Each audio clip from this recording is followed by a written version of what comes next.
Welcome to my channel ঘরোয়া রান্নাবান্না আমার হেসেল ঘর। আজকে আমার হেসেলে একটা ভিন্ন স্বাদের লাউ।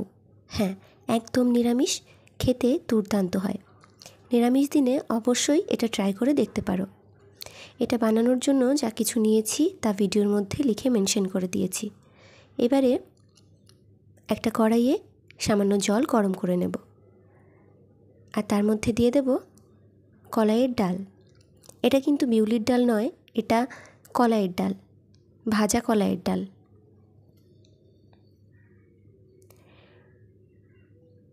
এই ডালটাই নিতে হবে, বিউলির ডাল দিয়ে করলে অত বেশি সুস্বাদু কিন্তু হবে না। এবারে দিয়ে দেব কেটে রাখা লাউ। আমার এই ডালটা ভীষণ ভালো লাউয়ের সঙ্গেই গলে যাবে। তোমাদের ডালটা কেমন ভালো গলবে তার উপরে ডিপেন্ড করে লাউটা দেবে। যদি ডালটা খুব বেশি পুরনো হয় সেক্ষেত্রে ডালটা সামান্য ফুটিয়ে নিয়ে তবে লাউটা দেবে। আর তাছাড়াও ডালটা এখানে খুব বেশি সিদ্ধ হবে না, সুসিদ্ধ হবে কিন্তু একদম গলে যাবে না। যাই হোক, কথায় কথায় আমার ডাল আর লাউ সিদ্ধ হয়ে গেছে। সিদ্ধ করার সময় আমি সামান্য লবণ আর একটা কাঁচা লঙ্কা যোগ করেছিলাম।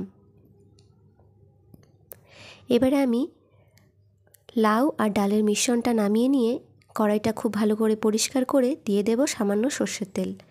সর্ষের তেল গরম করে তাতে একটা গোটা শুকনো লঙ্কা, তেজপাতা, সামান্য 5 ফোড়ন দিয়ে একটু নেড়েচেড়ে দিয়ে দেব কয়েকটা চেরা কাঁচা লঙ্কা। খুব ভালো করে ভেজে নেব। এবারে দিয়ে দেব গ্রেট করা আদা।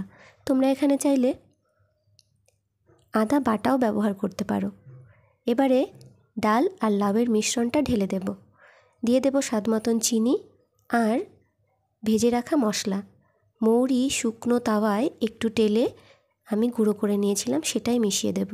ব্যাস, একদম তৈরি লাউয়ের এই সুস্বাদু পদ।